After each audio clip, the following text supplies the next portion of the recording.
Case scenario. Ms. Z is a 67-year-old retired physical education teacher in a local high school. She is a widow and lives at home with her son and grandson. Ms. Z presented to her primary physician with a chief complaint of chronic lower abdominal pain, lack of energy, abdominal bloating, and constipation alternating with diarrhea. She has had significant changes in her bowel habits, including difficulty moving her bowels, but has bouts of frequent soft stools. She denies nausea and vomiting, but has occasional fevers and believes she may have caught a virus from a student. Ms. Z visited a gastroenterologist for complaints of lower abdominal pain 3 months ago, which seems worse on the lower left side. The gastroenterologist ordered a barium enema, which was negative except for diverticulosis. Her last colonoscopy was 4 years ago.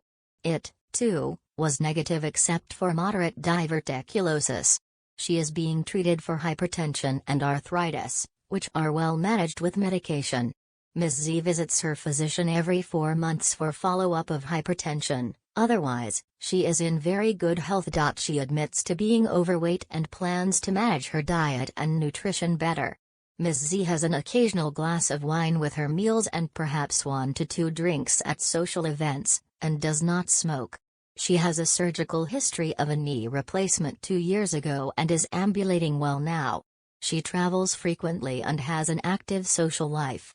Her last trip was to the Ilocos region, where she visited several relatives for about a week. She attends a nearby church occasionally and is active in civic. Ms. Z works part-time as a Zumba coach for seniors which, along with her pension, is more than adequate for her financial support. Both of her parents are deceased, with her father having died of a stroke at the age of 72. Her mother passed away at the age of 56 with a diagnosis of colon cancer. The review of systems is negative for any other complaints except for arthritis of her knees and back. She denies headaches, dizziness, and problems with vision, but has mild hearing loss. No complaints of chest pains, palpitations, shortness of breath on exertion, or cough. She has no problems with urination. She is 16 years postmenopausal and denies any vaginal bleeding. She has no problems with gait or balance and denies frequent falls. She states that she has had several bone density scans and was told she had mild osteopenia in her right hip.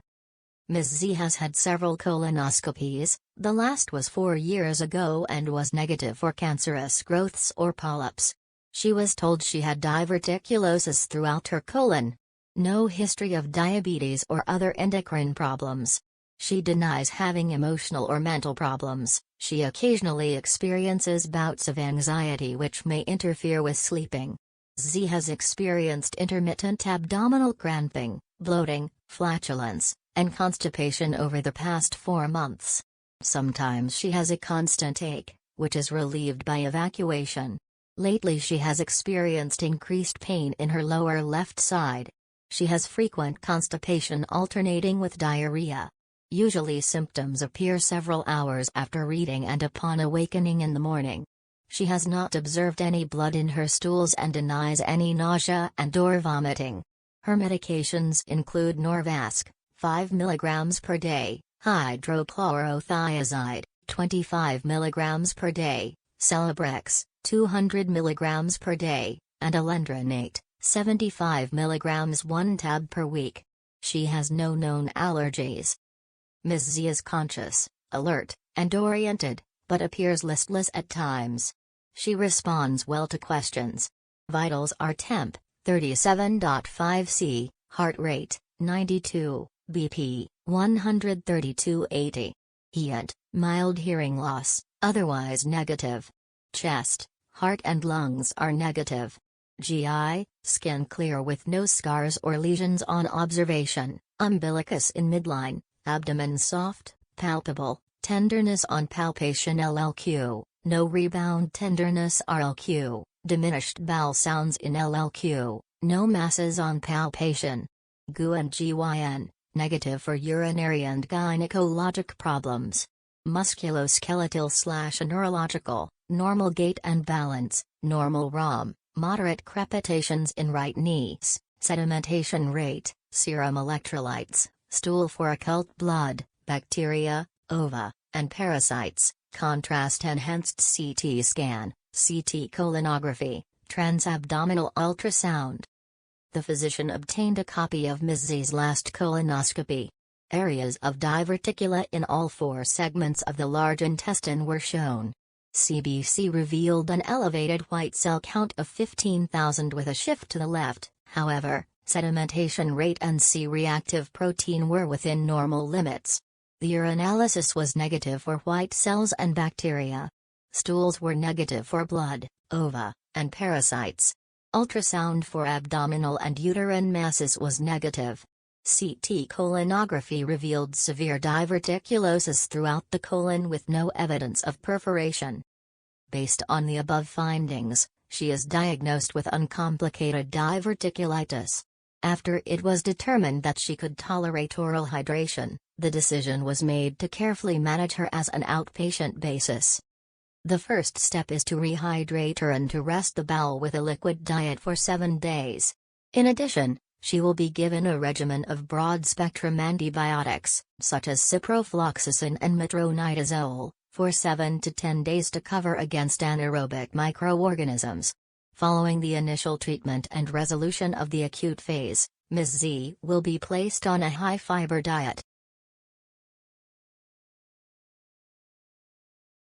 Good morning, I am your nurse for today. How can I help you? Hello, I am Z and I recently experienced abdominal pain, lack of energy, abdominal bloating, and constipation alternating with diarrhea. Then I had significant changes in my bowel habits, also I frequented soft stools. But I did not encounter nausea and vomiting. I had occasional fevers. I think I caught a virus from a student. Can you tell me about your past medical history? Do you have any allergies? Did you recently have surgeries? What medicines are you taking? 3 months ago, I visited a gastroenterologist for complaints of lower abdominal pain. The gastroenterologist ordered a barium enema, which was negative except for diverticulosis. I had colonoscopy exam 4 years ago. It was negative except for moderate diverticulosis. I was also diagnosed with hypertension and arthritis, which are well managed with my medication. 4 months ago, I returned to my physician for follow-up for hypertension and the outcome was very good. I experienced abdominal cramping, flatulence, and constipation over the past 4 months. Sometimes I felt constant ache, but it was relieved through evacuation. The medications that I am taking are Norvasc, 5 mg per day, hydrochlorothiazide, 25 mg per day, Celebrex, 200 mg per day, and alendronate, 75 mg 1 tab per week. Lastly, I have no allergies.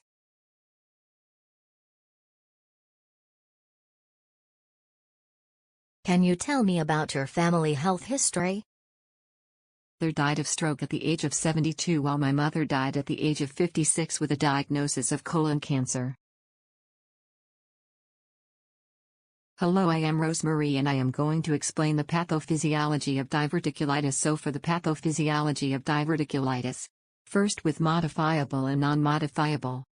For the modifiable, fever, lifestyle and overweight. Then for the non-modifiable, age, hypertension and arthritis. So diverticulitis found on endoscopy, the patient experiencing abdominal pain, altered bowel habits or rectal bleeding. So we have 2 types of diverticulitis, uncomplicated and complicated.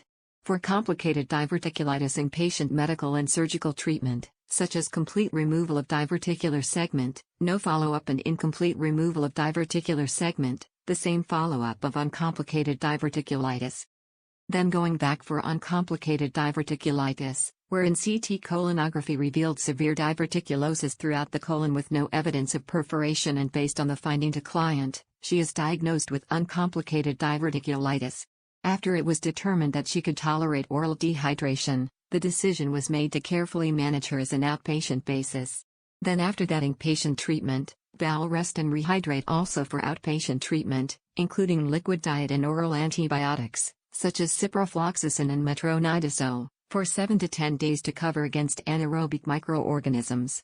For the remission, outpatient treatment, colonoscopic follow-up and fecal calprolactin during the follow-up.